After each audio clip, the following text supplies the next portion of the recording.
Hai, assalamualaikum. Apa kabar teman-teman? Semoga dalam keadaan sehat ya. Video kali ini aku mau sharing sama teman-teman untuk budgeting bulanan ya. Dan kali ini terinspirasi dari cerita salah satu teman online. Dan di sini juga aku bantu aja ya teman-teman untuk buatin budgetingnya. Oke, dan untuk informasinya, Kakaknya ini masih lajang ya teman-teman, belum berkeluarga dan, kerja di salah satu, instansi ataupun kantor, swasta ya teman-teman.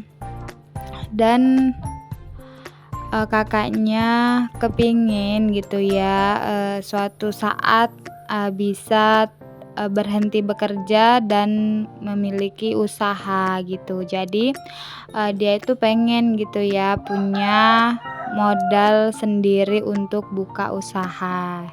Oke, jadi untuk gaji Kakaknya per bulan sebesar 2 juta rupiah. Untuk makan, kos, dan kendaraan ataupun transport itu ditanggung sama kantor ya teman-teman. Dan di sini juga dikasih tahu gitu ya, disebutkan bahwasannya dia ada kewajiban yaitu untuk mengirim orang tuanya ya.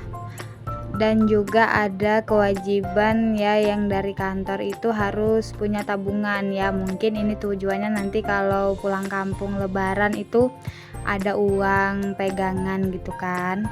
Dan juga ada kas kantor ya teman-teman.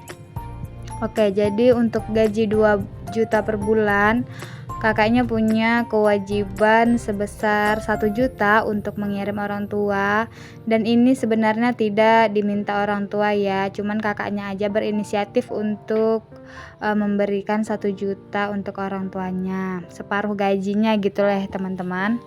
Kemudian untuk tabungannya ini ditetapkan ya 300.000 langsung dipotong.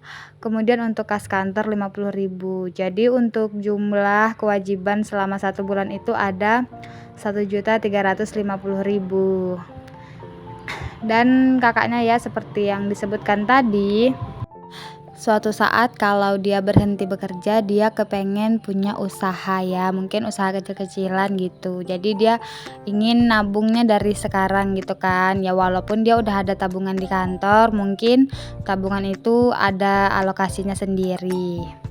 Oke, jadi untuk yang pertama yang harus dilakukan adalah mencatat pendapatan ya untuk 1 bulannya.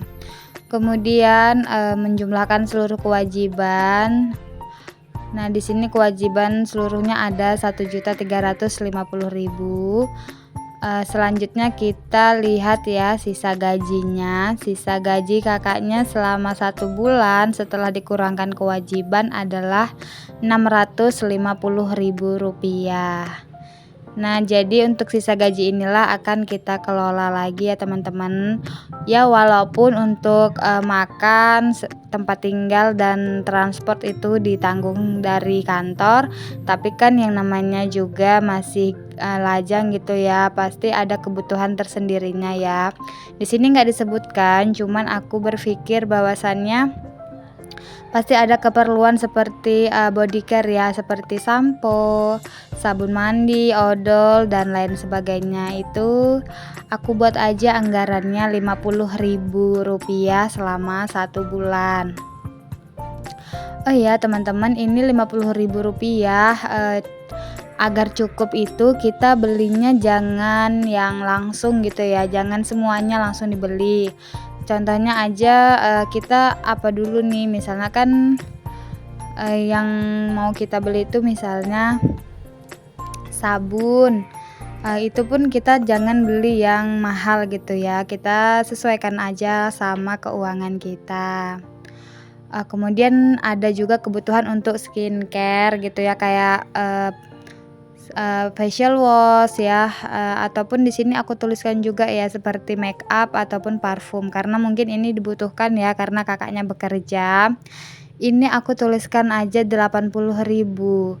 Nah, biar, 80.000 sebulan ini kayaknya terlalu kecil ya, tapi untuk, biar, apa namanya, biar tercukupin itu, caranya kita jangan beli sekaligus gitu ya, biar kalau kita belinya sekaligus, otomatis nanti habisnya pun bisa sekaligus gitu teman-teman. Jadi karena dulu aku juga pernah ngekos gitu ya, aku tahu gitu, kita belinya aja misalnya kalau yang paling penting itu kan skincare mungkin ya, skincare itu kita beli aja dulu pertamanya facial wash dulu misalnya, kemudian, kayak sunscreen gitu ya, nanti bulan berikutnya itu kita beli bedak padat misalnya, kemudian nanti juga, bulan selanjutnya gitu nanti lipstik, karena kan kalau skincare itu kan nggak 1 bulan langsung habis ya teman-teman. Sama juga kayak halnya parfum gitu teman-teman. Jadi ini, pandai-pandai aja gitu ya untuk ngaturnya biar cukup. Kemudian juga kebutuhan internet itu udah pasti ya teman-teman, ini dianggarkan 100.000. Sekarang kan banyak ya yang kartu-kartu ataupun layanan-layanan yang menawarkan, layanan murah gitu ya, itu bisa disesuaikan. Dan untuk kebutuhan ini ada 230.000. Kemudian juga ada seperti keinginan ya, keinginan, hangout ya, main di luar ataupun jalan-jalan, ini dianggarkan aja 100.000, kalau bisa ya jangan setiap bulan gitu ya teman-teman. Kemudian ada juga untuk shopping ya, shopping di sini misalnya mau beli sepatu ataupun mau beli jilbab gitu kan, ini bisa digunakan. Kemudian juga ada dana tak terduga. Dana tak terduga misalnya kakaknya demam gitu ya, bisa digunakan ataupun, tiba-tiba, eee, jarum hilang gitu ya, bisa digunakan gitu teman-teman.